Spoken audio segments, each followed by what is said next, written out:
We are back for week 8, and guys, I'm not sure if y'all quite realize this yet or not, but we are halfway through the regular season. We are 1 week closer to the fantasy playoffs, and I feel like this season has gone by quicker than anything this year. I don't know what it is. Maybe it's just the start of this podcast that we started doing it this year, but I feel like this NFL season has flown by. It needs to slow down so my team can get hot. Yeah, no kidding. Yeah. I keep looking for my team to get on a heater here, and it's just I don't know. We're working on it. So, anyways, though, we are back with another wide receiver edition here, and in this episode, we are talking about wide receiver stardom situms. But with that, we are going to be talking about whether they are a low risk, medium risk, or high risk this week, depending on their matchups. So let's go ahead and jump into this. The first game we're going to be talking about is the Thursday night football matchup between the Tampa Bay Buccaneers and the Buffalo Bills. So as you can see here, I have 3 low-risk plays in Mike Evans, Chris Godwin, and Stefon Diggs. All of these players are obviously top wide receivers, either wide receiver 1s and Mike Evans or Stefon Diggs, but then also a wide receiver 2 and Chris Godwin. I know that they are playing mid-tier defenses here. As we can see, the Buccaneers currently are 19th in fantasy points per game and PPR given up to the wide receiver position, whereas the Bills are the 13th most, or released, whatever. Okay. So again, Mike Evans, Chris Godwin, Stefon Diggs. I really like this matchup here. Gabe Davis, I know that he is a 10 plus multi-point digit player here throughout the week, but because of the Buccaneers defense, I'm a little bit hesitant on Gabe Davis. We saw the Buccaneers struggle this last week against the New England Patriots. Gabe Davis was one of those casualties as well because of that. So I think I look at him as a medium risk. If you absolutely need to start him on your team, then I think that is a fair matchup there as well. But we're only seeing him get roughly 5 targets a game and catching 3 of those. He does have a high touchdowns with 4 touchdowns on the year, and that is the reason for his 11.2 fantasy points per game. So I think that Buccaneers do a good job on Thursday Night Football maintaining that. I think Stefon Diggs is going to continue to perform as the wide receiver 2 in all of fantasy football. So I do expect those matchups to go good. But let's go ahead and move on to the next matchup, and that is going to be Nathan talking about Minnesota versus Green Bay. Looking at the Minnesota-Green Bay game, one of the guys that I'm looking into the most here is Jordan Addison. He's my low-risk start guy just because he's clear-cut wide receiver number 1 with Justin Jefferson being out. And we saw how effective and good he was against the 49ers. He looked extremely well. He had 10 targets with 7 receptions on 123 yards and 2 touchdowns. And he played extremely well, and he had cramping issues there. But, he did that against the 49ers defense, which is pretty good if you ask me. Moving on to that, we got KJ Osborne. I got KJ Osborne as a medium risk start guy just because he's a wide receiver number 2. And they're going to have to use him in the passing game to be effective and to beat Green Bay in Green Bay. I don't think Addison will get as much looks as Justin Jefferson would as a number 1 wide receiver, just because Justin Jefferson is a really talented wide receiver. So in order for your passing game to be effective, I think you have to mix in KJ Osborne with that as well, with the addition of Hawkinson. We got to remember that he's there too. So when you think about starting KJ Osborne, if you have better options, probably go with that just because of TJ Hawkinson there. But I like him as a medium risk for a guy you could put in if you have a guy coming in on the bye week or not. But moving on to the Packers wide receivers, DJ, it's bad. Jordan Love is not it. It's safe to say he's really struggling in the NFL. People say that Christian Watson is the number 1 wide receiver there. I don't see it. He seems to be really struggling this year without Aaron Rodgers there, and I kind of have him as a medium risk. Can't really put him as a high risk just because he is the number 1 wide receiver in Green Bay. But if you were to ask me if you're going to start any Packers wide receiver, I would probably go with Romeo Doubs. I really like Romeo Doubs, but then again, he can also be a medium risk player given the fact that Jordan Love is struggling and the Green Bay Packers offense is struggling extremely.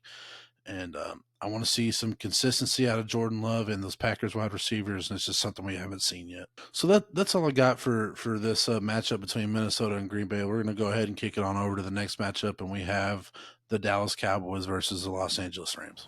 Yeah, guys, this matchup here between the Rams and the Cowboys is definitely going to be a heated contest. I'm actually pretty excited for this one. I love the wide receivers that are in this game. So you've got Cooper Kupp and Puka Nacua. So I really like these two here with Matthew Stafford. Matthew Stafford is definitely a quarterback that can throw it 30 plus times in a game, which is kind of average, but we've seen him throw it 55 times versus the San Francisco 49ers. So I think this is definitely another team, another good defense like the 49ers is the Cowboys. I can see him possibly in the realm of throwing it that much again, just to keep up with the Dallas Cowboys. But having a good defense, I'm not really shying away because I love the wide receivers that are in this team, and they're going to find ways to get them open. Cooper Kupp is averaging 10.5 targets per game, and Puka Nacua is also averaging 12, 10 plus targets per game. So I'm loving the opportunity share that these two wide receivers have. As for Tutu Atwell, I have him as a medium risk here. Not a bad option to go with, especially if you're needing someone that's going to give you a good flex appeal. I kind of like it. Like I said, going off a high throwing game for Matthew Stafford to keep up in this matchup. So I would say that Tutu Atwell is a medium risk here. As for the Cowboys and CeeDee Lamb, obviously a wide receiver one across the board. He's I wish his targets were a little higher, but at the end of the day, he still gets good yards per game. He makes big plays after the catch, and he likes to stretch the field. So you're going to get that every week, and so that's definitely someone that I would be riding with. As for Michael Gallup and Brandon Cooks, as you can see here, I've got medium risk for them.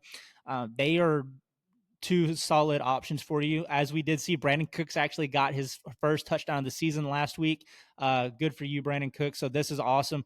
I'm hoping he'll roll with that. So I think that's like he's holding some close to a record or holding a record now for touchdowns on multiple teams. So Brandon Cooks is definitely going to be one of the greats. So I'd love to see him being successful in multiple teams. But I have him for a medium risk here with Michael Gallup in this one. So like I said, Tutu Atwell, Michael Gallup, Brandon Cooks. I don't really have anyone that's a high risk in this game.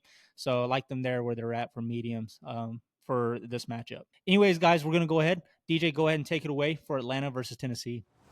So in this matchup, we have Drake London of the Atlanta Falcons as wide receiver one. He is the only player that I am deeming as a low risk here. I love what he has done in recent matchups.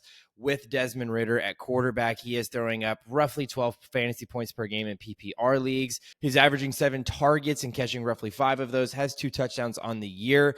I really like him in this, and it's really because the Tennessee Titans defense versus wide receivers has been pretty bad.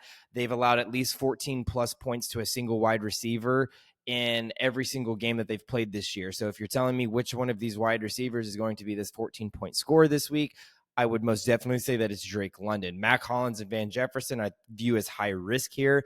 They are averaging less than 5 fantasy points per game, so it's hard to put any type of trust in them. So putting all of my money on Drake London in this matchup versus the Tennessee Titans, who allow the 26th most fantasy points per game. Looking at the Tennessee Titans side of the ball, DeAndre Hopkins and Treylon Burks, we are seeing Treylon Burks trending towards coming back. He is still listed as questionable, but he did practice throughout this whole last week, throughout their bye week. So everything is pointing towards he is actually going to play this week. Now, with both of them having that playing possibility, I do have them as medium risk here. I like Treylon Burks and I like DeAndre Hopkins. I don't love them versus this Atlanta Falcons defense, who has allowed the 6th least fantasy points to the wide receiver position. So I don't love this Tennessee Titans team isn't built to pass. We're seeing both of them have less than 8 targets per game, and that's just not DeAndre Hopkins. DeAndre Hopkins is catching less than 5 of those for 60 yards, still does not have a touchdown on the year, and that's the reason for his 10.8. Now, I think that obviously DeAndre Hopkins, he's not in that wide receiver 1 tier.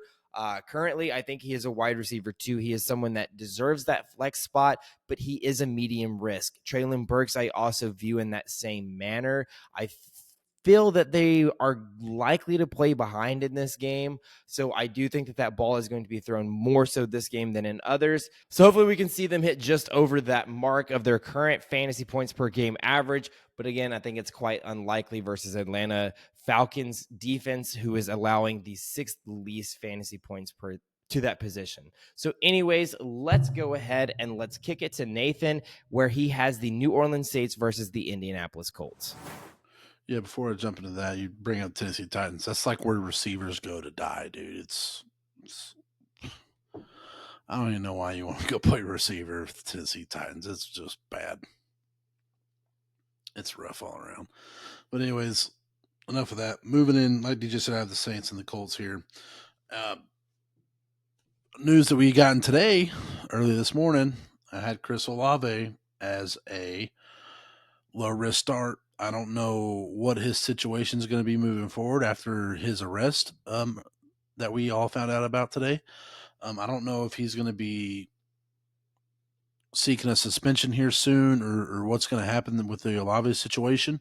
Obviously, you know, if you have him on your fantasy team, keep a close eye on it throughout this week and see what the updates are and just keep in contact with what's going on with his situation there, if we're going to see or if we're going to see a suspension or not, and what we're going to find out with Olave.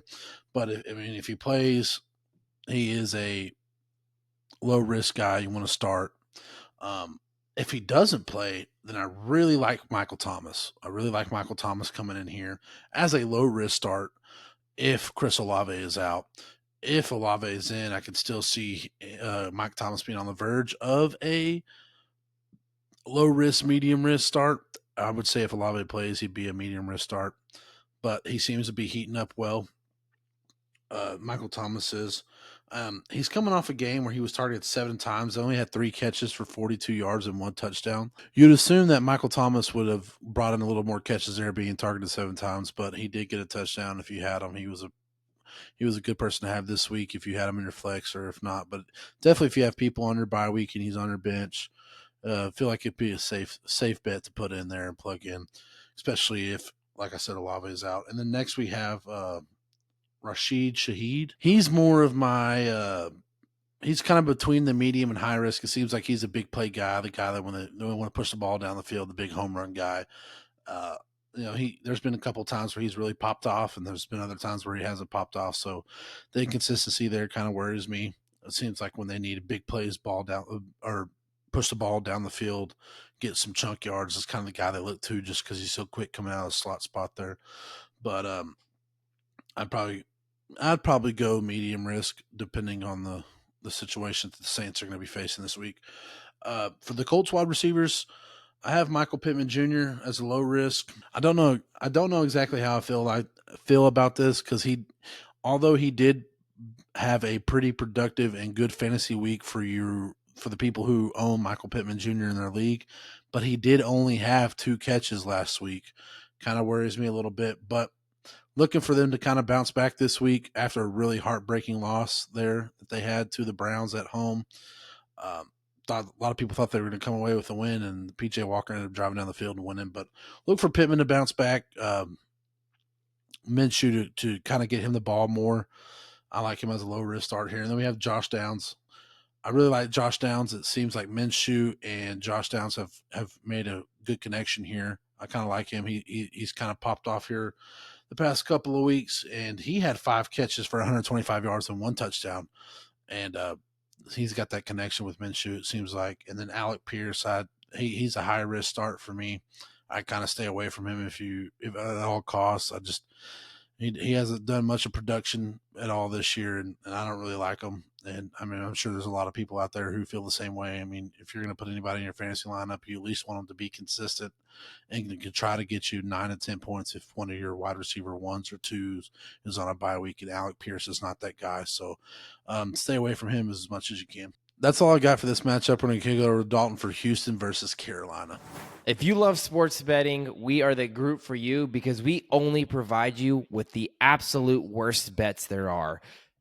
I personally lost 6 units this last week betting on the NFL, so I think more than anything, I need your help. You don't need my help. I need you to join my community, our community, because I suck at sports betting. And that's why we need you, is because I am so bad at it. And I can't figure it out. There's not a rhyme or reason. Everything that I place gets lost. The books are taking it. I don't know what they're doing with it, but it's no longer in my account. Anyways, let's go ahead and jump back in the episode. Here we are rolling with the Texans versus the Carolina Panthers. Guys, in this matchup, I've got two wide receiver one studs I think are going to absolutely go off, and that is Nico Collins with the Houston Texans, and I'm really loving the Adam Thielen matchup here with the Carolina Panthers. So, guys, with Nico Collins given, I love his targets that he's getting per game. He's obviously a favorited target there for CJ Stroud. And, guys, I have to admit, I'm a huge Bryce Young fan, but CJ Stroud is definitely more into the contentions of winning the Rookie of the Year than Bryce Young, but that's okay. I'm really liking this though. Nico Collins, CJ Stroud is going to humzing the ball 40 times a game, and he's incredibly accurate as a rookie quarterback. So that's been highly beneficial for Nico Collins and Robert Woods and Tank Dell. Now, for Robert Woods and Tank Dell, I had them as a medium risk for the fact that they do receive decent amount of targets, and they're actually quite consistent in their targets and in their production, which I really like. And this is a Carolina defense that is kind of middle of the pack. They are still a pretty good defense, but I'm still expecting them to, perform pretty well against this defense. So as for DJ Chark Jr. and Jonathan Mingo, they're also pretty consistent, and due to the fact that they do play behind quite often in their games that they've played so far this season, they've had to pass the ball quite often just to stay, into trying to win these ball games late. So just to keep up, I'm expecting DJ Chark and Jonathan Mingo to still get a decent amount of shares despite going against a very tough defense in the Houston Texans, who are very unforgiving. But at the end of the day, what are you going to do? You're going to find ways to just get the ball downfield. And I think DJ Chark and Jonathan Mingo are going to benefit pretty well from this game just because they're going to throw the ball so many times and kind of shy away from the run. So, like I said, I would definitely roll Nico Collins and Adam Thielen, but I wouldn't, totally be against going with the other wide receivers if they're on your bench and you need someone in a flex appeal. So I like these four receivers that are in medium risk in this game. Anyway, folks, I'm going to go ahead and kick this one off to DJ in this AFC East matchup between the New England Patriots and the Miami Dolphins. So in this matchup, it is highly difficult to put your faith in any New England Patriots wide receiver unless your name is Kendrick Bourne. So looking at Juju Smith and Devontae Parker, they both are still averaging less than 5 fantasy points in PPR leagues. So I am not putting any type of trust in them, but Kendrick Bourne, on the other hand, we see him in the double-digit score, scoring 12.5 fantasy points per game in PPR leagues. He does have 3 touchdowns on the year, but this was his first touchdown since the Week 1 game. So he has gone quite a bit of a stretch without a touchdown, but he was able to find the end zone, and now he has found himself having back-to-back finishes as a wide receiver, top wide receiver 15. So looking at the other matchups here, we have the Miami Dolphins, Tyreek Hill and Jalen Waddle. I believe that these are quite obvious in this high-powered Miami Dolphins offense. Tyreek Hill is currently wide receiver 1 in all of fantasy football, so I think it's obvious you drafted him quite high. He needs to start in your lineups. His injury history is quite good. He is hardly ever injured. Jalen Waddle, on the other hand, he is scoring 13 fantasy points per game in PPR leagues, getting 7 targets, 5 receptions, just shy of 60 yards, 2 touchdowns. So I really like Jalen Waddle here as well. Going against that New England Patriots defense is a little bit skeptical. Having the 15th least fantasy points, so right somewhere in the middle of the pack. But they did shut down that Buffalo Bills defense this past week. I don't think that that's necessarily going to be the case versus this Miami Dolphins team. So I do like a Tyreek Hill and Jalen Waddle play here as alongside a Kendrick Bourne. I think that New England is going to be playing a lot. I think this is one of those games where we see Mike Jones come in and he's throwing the rock 40 to 50 times, and a good chunk of those are going Kendrick Bourne's way. But anyways, let's go ahead and we are going to kick it on to Nathan for the Jacksonville Jaguars versus the Pittsburgh Steelers matchup. Yeah, for this one, I'm going to go. I'm going to start off with my Steelers wide receivers here. We got Deontay Johnson back last week, and he came back and he was actually pretty productive there against the LA Rams. He had 6 targets for 5 catches and 79 yards. Not bad for your first game back, and roughly about 13 points, I would say, if I'm doing the quick math in my head correctly, which I'm probably not. Um, but uh, I have him as a low risk start because the Steelers' offensive line was kind of healthy this past week, and it gave, we could tell if you watched any of that game, it actually gave Pickett some time to actually kind of drop back in the pocket, make his reads, and throw the football. And he's probably one of the best he's looked all year with Deontay Johnson back. And I really believe that with him back, it'll help with Johnson and Pickens and Pickett and everything that they're going on and working with over there. So yeah, he's going to be a low risk start here just because he's going to be the clear cut wide receiver number one. He is their wide receiver number one. Pickens is their number two. With that being said, let's move into George Pickens. I really love George Pickens. He has really stepped up in the absence of Deontay Johnson and has filled the role of being wide receiver number one for the Steelers in Johnson's absence. With that being said, he is now back to being wide receiver number two with Johnson back, which I think is the best thing for Pickens because he doesn't have to rely on being the main guy, being the guy who has to make the play to keep the team in the game.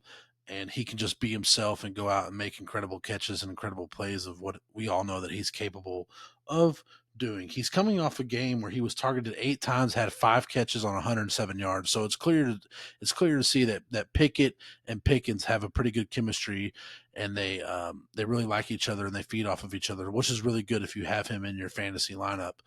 So I really like him if you have him. I really like him at the start, even with Johnson back, because of that chemistry that Pickett and Pickens has.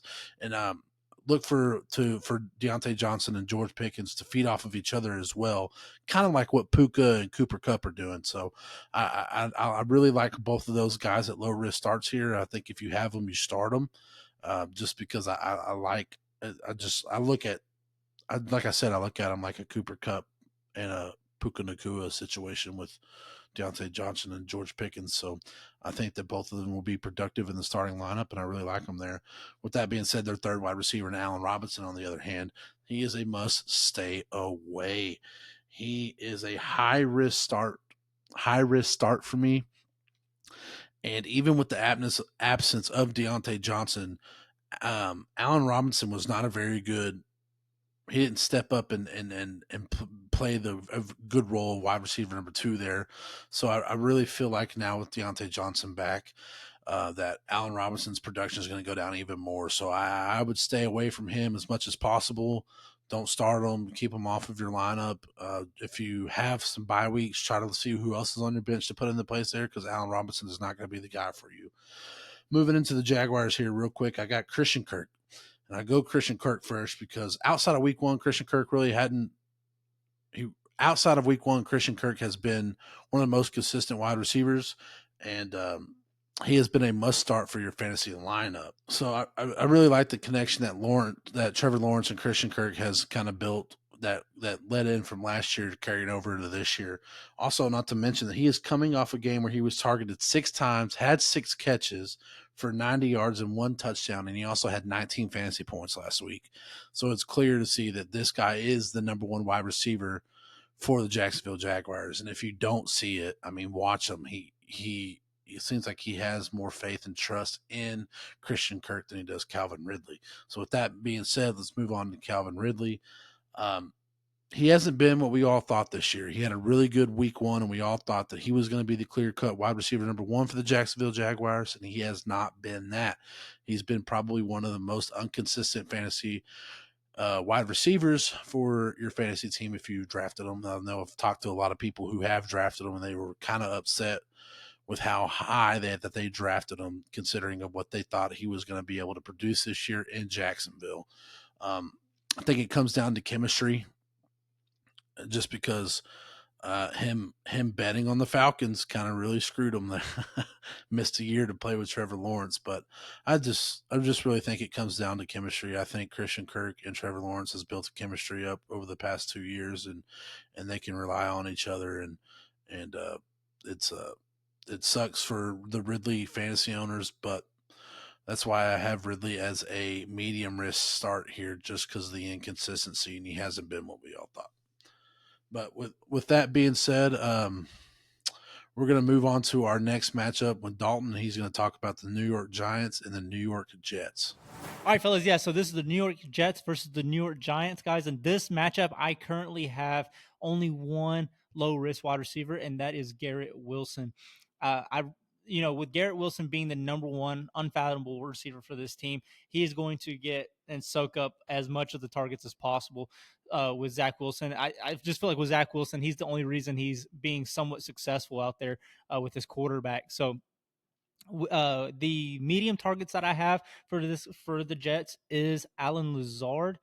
Alan Lazard is still a decent wide receiver, and he's going to produce, and he's going to get you that consistent gameplay. He's not going to go out and wreck shop for you, but he's still going to go out and put up decent numbers for you in your flex spot.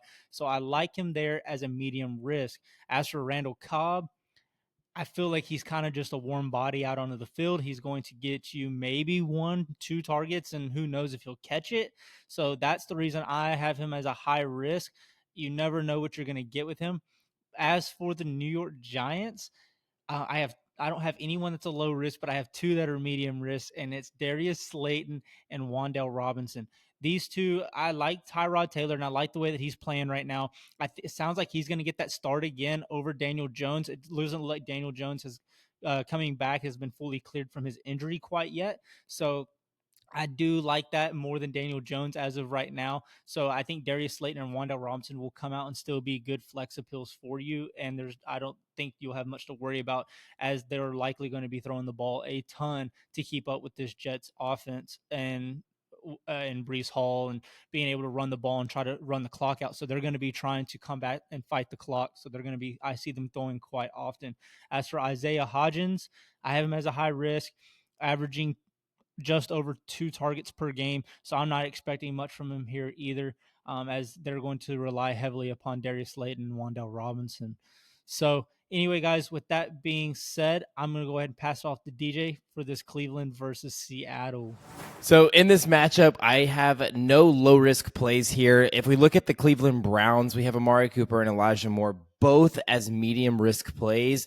And the reason that I have them at medium risk plays is just because the availability of Deshaun Watson. We still don't know what his status is. We saw that he had this rotator cuff injury, and they say that the typical timeline for this is the pitcher is 4 to 6 weeks. So this is typically a baseball related injury, and that pitcher is out 4 to 6 weeks. So I would expect him to continue to miss a little bit of games, but if he miraculously comes back up, I immediately put Amari Cooper and Elijah Moore back into the low risk category here. I think that versus the Seattle Seahawks defense, they are going to tear it up. But if PJ Washington is still there as the quarterback, I do view them as medium risk plays. Amari Cooper has struggled with PJ Washington as quarterback, whereas Elijah Moore has done slightly better at the wide receiver position. He has still not recorded a double-digit play here. But looking at the last wide receiver here in Donovan Peoples-Jones,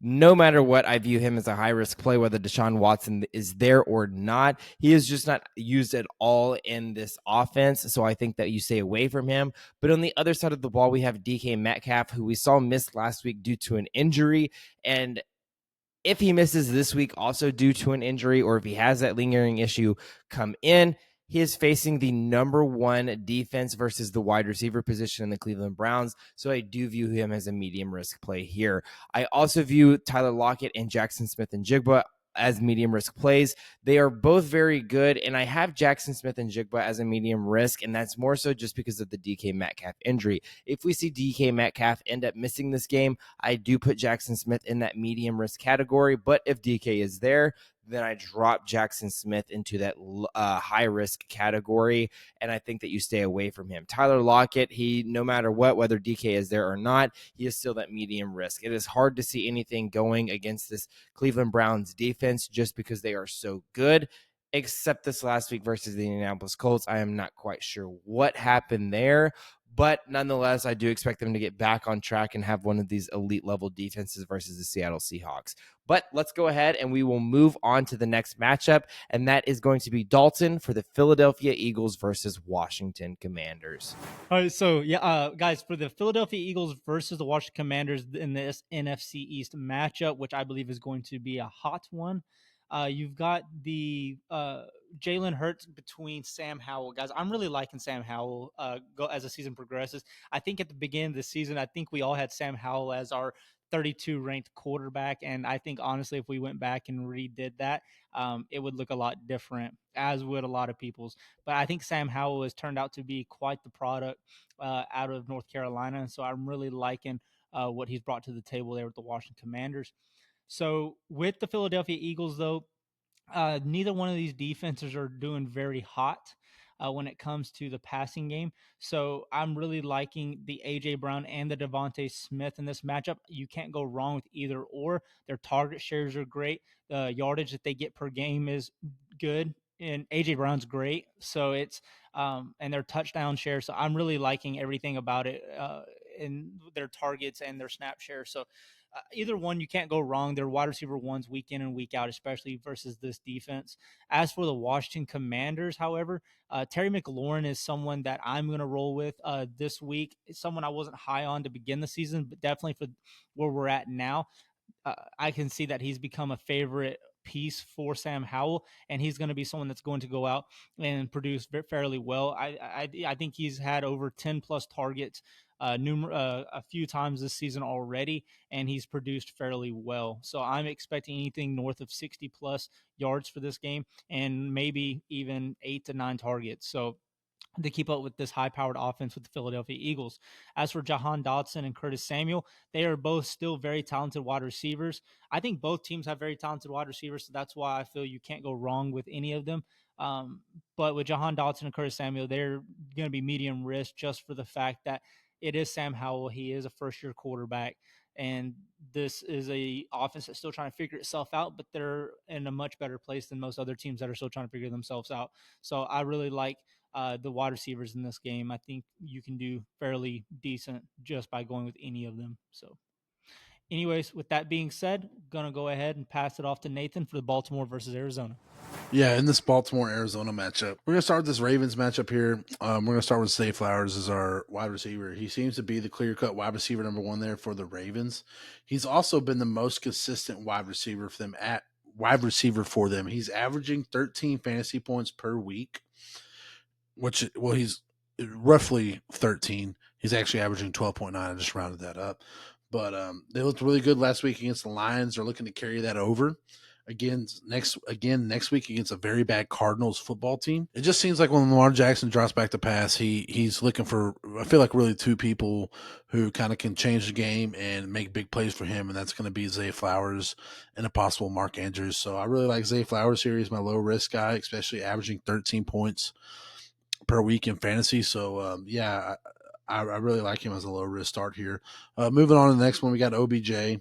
I'm going to really kind of cover OBJ and Rashad Bateman in the same thing here. They're both kind of medium to high risk starts. I'd probably put both of them in a high risk solely because of the Mark Andrews being tied in there. And we all know how much Lamar Jackson likes to throw him the football. But OBJ has also been struggling so far this year. He had a little small minor injury, and he just hasn't been producing like some people thought he would. And Bateman hadn't been able to play a whole season yet, so I don't really like OBJ and Bateman here. They're going to be my high risk starts. They're just kind of really dependent on how well the Ravens are playing, and because I really feel like if Lamar Jackson's dropping back in the pocket to pass and trying to find someone who's going to make him a play or get him that first down, he's going to look for either Zay Flowers or Mark Andrews. So I would just stay away from OBJ and Bateman here. Moving on to the Cardinals wide receivers. Oh man, I don't really think you start any Cardinal wide receiver other than Marquise Brown. You can kind of put him as a medium to high or low risk start, just because when they throw the football, they got to have somebody to throw the football to, and they're going to look towards Marquise Brown. So probably look more towards the low risk side because he is the wide receiver number 1 there in Arizona. But any other target or any other wide receiver that the Cardinals have, you can kind of chalk them up as a high risk just because of how bad that offense is and how bad that football team is. And they've just really been struggling every year because we all know there's a possibility that they might be tanking to try to get Caleb Williams number 1 overall. So with all that being said, we're going to move on to the next matchup, and that is going to be Dalton with the Cincinnati Bengals and the San Francisco 49ers. Guys, for this matchup, this is going to be 2 high-powered offenses that we're going to see in this game. But unfortunately, I don't have as many low-risk wide receivers that you would expect in such offenses. So first, going with Jamar Chase, someone that you should be going with regardless of who they're facing, whoever's at quarterback. They're going to find a way in the game plan to put him in the game that's going to put him in the best situation possible to succeed. So that's who I'm going to go with. He's one of the receivers that you can probably expect, if I had to bet money on it, that he could probably put up 50 points for you that week. So he's one of the only receivers that's capable of doing that, and it's awesome when it happens. So I'm rolling with him every week. So I got him as a low risk. As for T. Higgins and Tyler Boyd, I'm really liking, where they're at right now too. They could very easily be, especially T. Higgins could easily be a wide receiver 1 on another team, and he's wide receiver 1 usually for the Bengals some weeks. So I'm still going with him for medium risk here. He could end up being a low risk very easily, but the reason I have him here as a medium risk is because of who they're playing in the 49ers. They are a defense that has struggled as of late, but their defense is still incredibly talented, and we've seen that before. You just don't know what type of defense you're going to get. That's why I have him at a medium risk. As for Tyler Boyd, he's a good possession receiver. He's going to get you those average targets of 5 to 6 per game. And so you can expect having him in your flex spot, especially if you have a bye week this week. He is definitely going to get you for sure targets and get you some points on the board for you this week. As for the 49ers, Brandon Ayuk's definitely likely been a safety blanket for Brock Purdy as of late, where we're at in the season right now. And so I can see them continuing to grow on that, and versus this Bengals defense that's actually ranked pretty well in the past. So they're likely see Brandon Ayuk getting open early and often. I can see him getting here 8 to 10 targets this game, likely catching 6 of them and going anywhere between 70 and 100 yards receiving this week. So I have him as a low risk. As for Juan Jennings is kind of just someone who could have a good week. I think he had a good week last week. I think he played well, but that's kind of every once in a while, every blue moon. So this week, I don't really see him popping off this week. So I have him here as a high risk. So anyways, guys, that's where I have it. But we're going to go ahead and pass off to DJ for this AFC matchup between Kansas City and the Denver Broncos. And it continues to ring true for these Kansas City Chiefs wide receivers. Sky Moore, Kadarius Toney are freaking high-risk plays week to week. It's so hard to believe in them no matter what. Everyone was high on both Sky Moore and Kadarius Toney, but it turns out that Rashee Rice is indeed wide receiver number 1 for the Kansas City Chiefs. I love what he's done the last couple of weeks, and I think that he's going to continue to do that. He is he is the only wide receiver for the Kansas City Chiefs who is in the double digits. He is currently at 10.6. We are still seeing him have less than 5 targets per game, but he is catching most of those targets at 4, 3.7, whatever you want to call it. He does have 3 touchdowns, which is the most out of that wide receiver group. Obviously, we know that all of the targets and receptions and yards are going to Travis Kelce, but Rashee Rice has obviously made a name for himself as a rookie in this Kansas City Chiefs offense. Looking at the other side of the ball, we have Courtland Sutton, Jerry Jeudy, and Marvin Mims. I have Marvin Mims as a high-risk play. He is a boomer, a bust week to week. We see that he really only averages 1 reception a week, but with that, he averages 35 yards, meaning that every catch that he gets is going 20, 30 yards plus no matter what. He is averaging 6.4 yards fantasy points per game. So again, I think that he is obviously too high of a risk to even put in your starting lineups. But Cortland Sutton and Jerry Jeudy, on the other hand, I do have them as a medium risk. I like Cortland Sutton more so than I do Jerry Jeudy. He has proven to be Russell Wilson's favorite target this year. He has 5 receiving touchdowns on the year, which is one of the best in the league. So Cortland Sutton has proven to be a red zone threat for this Denver Broncos offense. But what's bad is this Denver Broncos offense very rarely finds himself in the red zone. And with this Kansas City Chiefs defense, I don't know how many times that they're going to see that. Kansas City does have the 9th best defense against wide receivers. So that's why I'm giving both Cortland Sutton and Jerry Jeudy this medium risk play here. Jerry Jeudy he's starting to get a kind of a step in the game.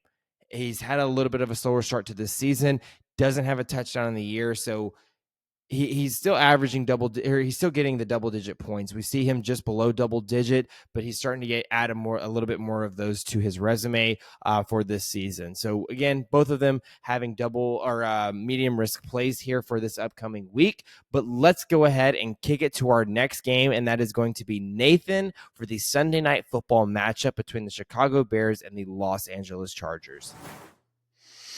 Yeah, we're in this matchup. We got DJ Moore. I'm going to cover him first. I still like DJ Moore here, even with a backup quarterback. DJ Moore has been heating up the past couple of weeks, and I really look forward to him kind of carrying that on, even with the backup quarterback. Because if you're a backup quarterback in the NFL, you need to have the safety blanket, like Dalton just talked about with Brock Purdy and Ayuk, and with him being the clear-cut wide receiver number 1 there in Chicago, and basically their only wide receiver there in Chicago, that's going to be his safety net. So look for him to possibly get a lot of targets, but also it's the Chargers team who's been really struggling here lately, and the record hasn't shown what we thought they were, and then probably how good they really are, but they seem to be struggling with stuff, and they need to get something figured out and turned around quick. But so with that being said, I do have DJ Moore as a low risk start here, just because he's a wide receiver number 1. And like I said, as backup quarterback, safety net, possible a lot of targets, a lot of looks coming his way. With that being said, we're going to move on to Darnell Mooney, pretty much a wide receiver that doesn't need to be in your starting lineup. He's a high risk. He's only averaging 5.5 fantasy points per game. And like I said, there's not really another wide receiver who's a game changer in Chicago other than DJ Moore. So really, if you have any other Bears wide receiver, they're not going to do you any good. I just stay away from him. He's a high risk, so I don't like him there. Moving on to the Chargers wide receivers, of course, we got Keenan Allen. If you have Keenan Allen, he's been one of the most consistent wide receivers in fantasy football. He's in a very pass-happy offense with the Chargers. Justin Herbert really, really likes to give him the football, and he's a very, very smart and good route runner there for the Chargers. He understands the game of football very well, and he's very good at getting open and finding the holes and the soft spots in the defense. I know he's coming off not a great week against the Kansas City Chiefs, but like DJ just mentioned, they're 9th overall in the NFL against all wide receivers, and you got to take that into consideration. So hats off to the Chiefs, but really look for Chargers to bounce back. They're playing Bears team that's been off and on, hit or miss on how they want to perform and how they want to play. So the Chargers got to get something going, got to figure something out, get their season turned around. And to do that, I think you run your offense through Eckler and Keenan Allen, and they're such a pass-happy offense. Another low-risk guy I have for starting here, and that is Josh Palmer. I really like Josh Palmer. He's been very effective the past couple of weeks, stepping up in the absence of Mike Williams getting hurt, being out for the year. He's a clear-cut wide receiver number 2 for the Chargers, and he's been productive with the stuff that with the targets and the looks that he's been getting. He's averaging almost 10 points per week for fantasy football. With that being said, if you're coming up on bye weeks, you got some people that you need to plug in and play. If you have Josh Palmer, I would say start him averaging, because he is averaging 10 fantasy points per week. And for somebody that you need for 1 week, that's pretty good plug and play. I like it.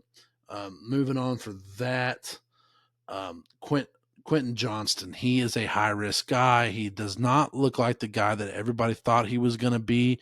He does not look like a first round draft pick. And I just have him as a high risk start because I mean the Chargers drafted him in the first round and he hasn't looked anything like that. They haven't even tried to use him or let him be productive in the offense. It seems like Herbert almost doesn't even look his way, and I just don't see him really getting any looks or any targets or even the ball thrown to him. So if you have Quentin Johnston, you could probably drop him, get rid of him. Do what I did in my dynasty league. I traded him away, but I don't really like him here. He's a high risk start, and I'd stay away from him if you have him. But with all that being said, we're going to move on to our next matchup, and that is Dalton covering the Monday Night Football game against the Las Vegas Raiders and the Detroit Lions. All right, guys, for this one, yes, I have the Detroit Lions and the Raiders in this Monday Night Football game. Guys, this one's going to be kind of a game time decision for me. This is going to come down to the quarterback play for the Raiders. With Jimmy Garoppolo, he hasn't been cleared quite yet for this game, and so there's the chance that we could see Brian Hoyer again. And guys, if that's the case, it's going to be a high risk across the board for the Raiders. The man just threw up just north of 3 fantasy points last week. He had 2 interceptions. He only completed 17 passes of his 32 and had 129 yards passing. So I'm not in love with it. Now he's going to be playing a pretty tough defense here in Detroit, and they're going to rat-a-tat-tat and get after him behind the offensive line there. So I'm not too stoked on that. Now, however, if Jimmy Garoppolo comes back, he is coming back from an injury. In that case, then I'm all over this. So with Davante Adams and Jacoby Myers both being pretty low risk wide receivers. So I love the Davante Adams and Jacoby Myers. Jacoby Myers has been consistent at all season. He's only scored less than 15 fantasy points once this season, only once. And so I love that. He is one of the most consistent receivers that is currently playing in the NFL today. I think he doesn't get a whole lot of respect to his name thus far. And if you have him, great job. You've done a fantastic job drafting him this season because you probably got him late in the draft and he's doing you fantastic. So as for Davante Adams, as every week, I would take him unless it's Brian Hoyer. But in this case, with Jimmy Garoppolo hopefully coming back, I would be all over it. All right, guys, as for the Lions, with Amon-Ra St. Brown, he's still going to throw you up decent numbers week after week. He started slow last week, but finished strong. So I'm expecting him to still be a huge part of this game script versus the Raiders, who are a middle-of-the-pack defense. But Amon-Ra St. Brown, it doesn't matter if you're number 1 or 32nd. He's still going to go out there and produce and throw you up fantastic numbers. As for Josh Reynolds, he's a medium risk for me. He's going to be the second receiver that he's going to be the second receiver that is going to be looked for to get open. So I'm expecting him to still be in the realm of possibilities of throwing up a decent game this week versus the Raiders. And as for Jameson Williams, he is a great receiver. I think he's fantastic. He's still trying to find his way and his identity in this team. I think he's still an integral part of this team, and he's going to be great eventually. But this week, I don't think he's there yet. And so I'm expecting him to still get a handful of looks, maybe 1 or 2 catches. And I consider him high risk just because I don't think like I said, he has his identity yet in this team. But anyways, guys, that's how we're going to wrap up week 8 for your Monday Night Football game.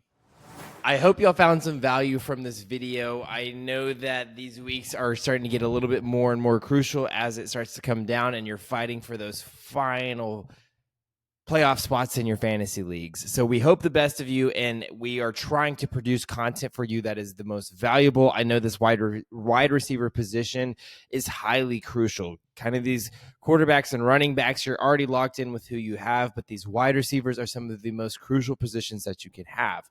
Now, again, as I mentioned earlier in the episode, some of the most crucial things that we can do is sports bet. Make sure y'all are joining our sports group because I am sick and tired of losing money. My wife is coming after me because of the amount of money that I've lost. I'm about to have to open up an offshores account. IRS, you did not hear that, but about to have to do that, and just for us to be able to continue to sports gamble. So please go join that Discord. Give me some help. Give Dalton some help. Give Nathan some help, because we are sick and tired of losing money week to week. I'm already out 10K, boys. So I'm saying it's hurting big time. Yeah. I'm down multiple units. Stop betting on them week. Cowboys. Stop it. I'm not even betting on the Cowboys. I'm out 10K. Could you imagine if you were betting on the Cowboys? That would be tough. I'd be out 20K. It'd be tough. Anyways, thank y'all so much for the listen. Hope y'all found some value with this. And join our Spets group. We are looking for valuable bettors like you, someone who is passionate about the NFL, passionate about sports in general. We're betting on the NBA because we're trying to get some money back that we lost during this NFL season. We're going to keep betting it. Anyways, see y'all next time. Let's grow this Sting channel. Ride the pond, baby.